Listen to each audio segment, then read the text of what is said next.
Ep asks for the restroom and then for the corporate number. Okay, so first off, I'm on mobile, so please forgive me. I work at a Jack in the Crack in the bad part of town, only because it's the closest place that was willing to hire me. And when I mean bad, I mean ladies bumping fuzzes for money and the occasional homeless. Anyways, I was barely 45 minutes in my shift tonight, and we had a lady who wanted to use the restrooms.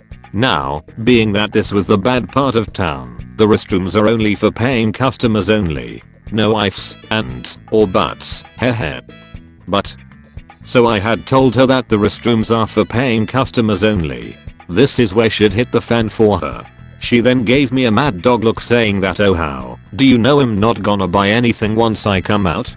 I don't, mom. That is why we have the sign plastered on the restroom door. For that exact reason, was I was trying to kindly say, but she kept on interrupting me and not letting me try to explain my reason that I couldn't let her in there. She then asks for the corporate number to my other co-worker who was busy working on trying to get people their food on both the front end as well as the drive-thru. Sorry my dude. She would not stop asking for that, as well as calling me rude motherfudger, and I was being a smartass. So I did her a favor and gave her my name, and she just left with that. Sad part for her is, the restaurant I work at is franchised owned, not corporate. Oh well. Entitled parent wants my birds. Hey there, this happened a few years ago, so it's as fresh as the pizza at Chuck E. Cheese. I have a ton of birds, dogs and snakes, so I usually has to have a week notice before someone wants to come over, so I can move them.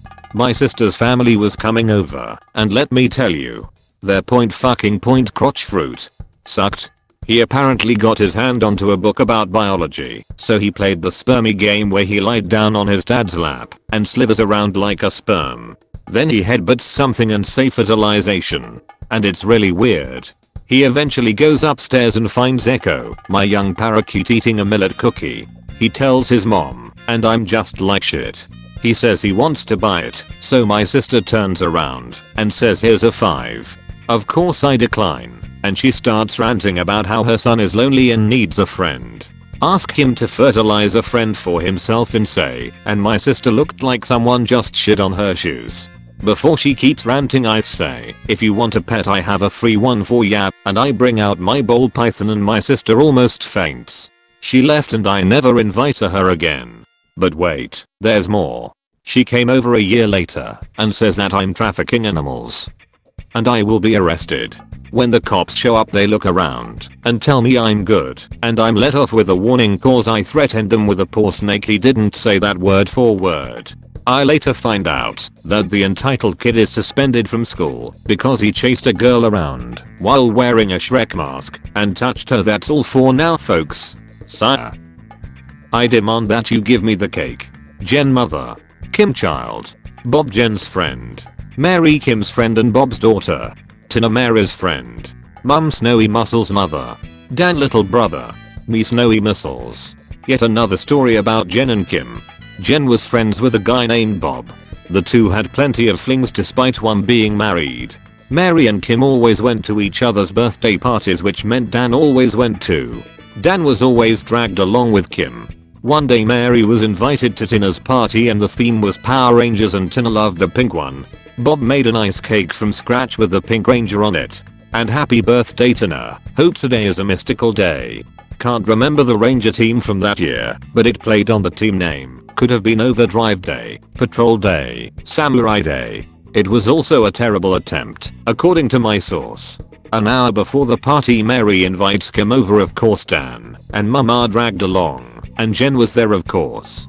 Bob was saying how proud he was about the cake and how he made the cake peanut butter flavored because that was Tina's favorite. Jen goes ballistic about how Bob has the audacity to invite her daughter into the house with her fake non-existent peanut allergies. Jen then demands that he gets rid of the cake before Kim dies due to the peanuts. And of course Bob refuses, which causes Jen to yell about how he doesn't care about Kim or Jen and how selfish Bob was. Jen attempts to grab it, but fortunately Kim enters the kitchen with Dan and Mary in tow. Jen swiftly leaves the house. Her fling was over, and the kicker is that Kim was never invited to Tina's party, so she couldn't go because Bob refused to allow Jen to be his +1. Entitled mom wants me arrested for assault because she tried to steal my phone that has a cracked screen. Gets disproved by Nudes. This happened earlier today, so it's about as fresh as the glasses of strawberry milk that appear in our fridge every once in a while and nobody takes responsibility for. So I was out at the grocery store questioning the amount of mini pizzas that I can get and still be able to fit them in the freezer when I heard rolling behind me. Not a big deal until I turned around and realized my cart was gone. I saw someone pushing a cart down at the end of the aisle. I ran up to them, but unfortunately they weren't the entitled mom. From this point on her name will be Carol. I go looking around for my cart, but can't find it because Carol pulled a get out fast. But eventually security comes up to me and asks me to come to the front of the store with them. I go, and there I find Carol with my cart and her baby sitting in it. Carol, that's the man that tried to kidnap my baby. Security, sir, what happened between you and Carol? Me, I've never met her. The only thing I can think of is that while my back was turned someone took my cart and my drink was in the cup holder. It was still there, had my name on it and everything.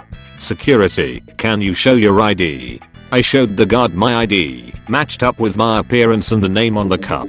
Security began talking to Carol when I got a text from my husband. It was a meme, nothing important.